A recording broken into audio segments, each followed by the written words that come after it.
Hey guys, welcome to the second episode of the rebranding process.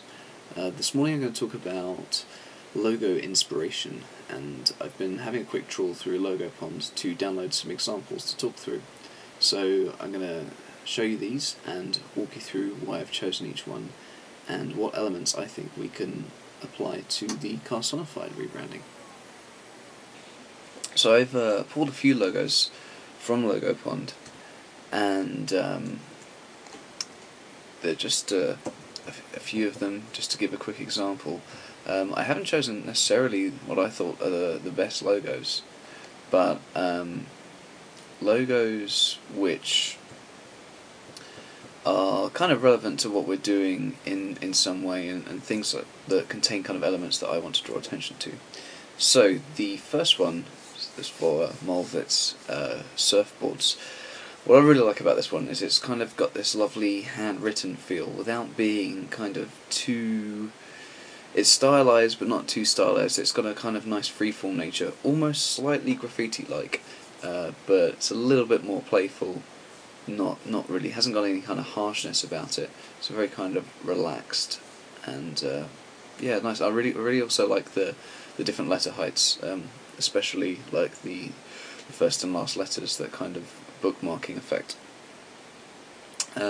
Right, and so the next one we got Casronified. Now that's a really cool little icon thing, but what I really like about it is actually the type, just the really subtle things like the E, for instance, being completely different.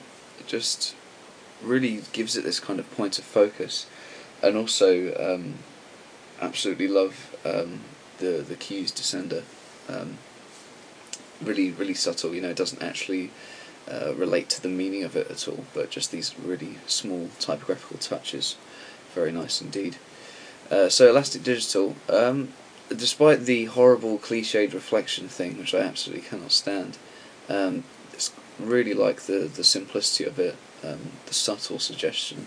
Obviously there's the elasticness in those kind of bendy cards, but again, I'm starting to think about having sort of an icon which is more representative of what we're doing, and then text, rather than trying to necessarily convey the whole message just through the text itself. This one for Hey Sushi, I really like, and some of the commenters on the site saying a similar thing. They can't quite place it, but it's just this really lovely thing. I mean, it's quite textured, which is obviously what I'm quite into anyway, but really nice. Just the kind of the way that the type is offset from the actual central kind of character.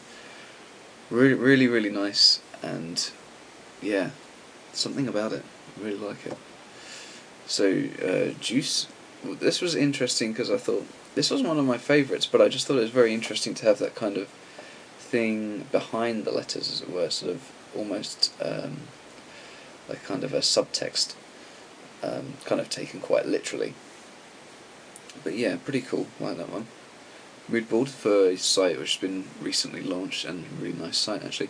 This is I thought a fairly typical, rounded, playful, slightly kiddish kind of thing, but I've kind of taken this one because it's something which possibly, in our kind of playful friendliness that we want to get across, this is something to look at, maybe something to say we shouldn't do something like that, but interesting nonetheless. Motivate, again, I like this for the reasons, the same reasons I liked the Malvit's surfboard one, is this kind of very playful writing, handwritten without conforming to those kind of horrible handwritten font cliches, and actually just the strokes underneath it in red, just really adding to it, and also all the type actually kind of being on the right. Very interesting, that one. I'm not so keen on the small font under there, the educational development ink, but yeah, a cool one, that. This one, again, not one of my favourites, but because I'm starting to feel that we don't want to try necessarily to convey everything, all of our messages within the type itself. This is something that's, you're not really sure what the product is. So I think it's important to look at logo types like this, where there is no kind of effort necessarily to to convey exactly what's going on, although maybe this has something to do with colour, I'm not sure, but this, yeah, this is that just looks nice by itself. That's it's a good thing to look at. Unlike this, where there's a kind of literal visual thing there, like basil leaves and stuff. But this I chose more for its hand-drawn, rough around the edges kind of nature, and lots of kind of negative space, or well, sort of blocks of colour above and around the text, which I quite like.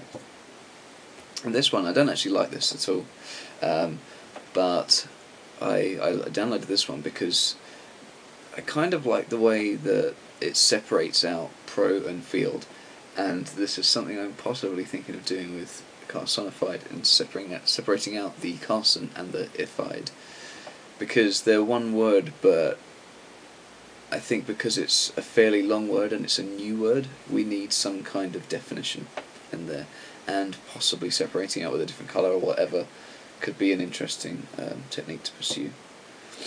And this one I kind of thought was pretty boring, but there's something about the simplicity of it I do like, that there is this just a symbol, which again, not necessarily directly correlating to what's in the text. Well, obviously they're a print company and it looks like print symbols there, but that's kind of just similar, a really simple icon and then a bit of text. So again, all of these logos offering something kind of quite different. I'm not a fan of all of them, but there are little bits in them that I really like, that I think could be taken to our logo, to where we go with it, which at the moment I'm still quite undecided, to be honest. But yeah, I've seen a few elements today on this site and in books and elsewhere that I think there are directions that I'm starting to be pulled in. Kind of more of a free-form, slightly more handwritten thing, but again with some kind of icon to complement the text, because my initial sketches, which were trying to kind of convey a lot of things through just the text itself, is probably a bit ambitious, and I think there are some messages which would benefit something like having a separate icon, like the Elastic Digital, like the Café Sonique. So yeah, basically I need to get on with stuff.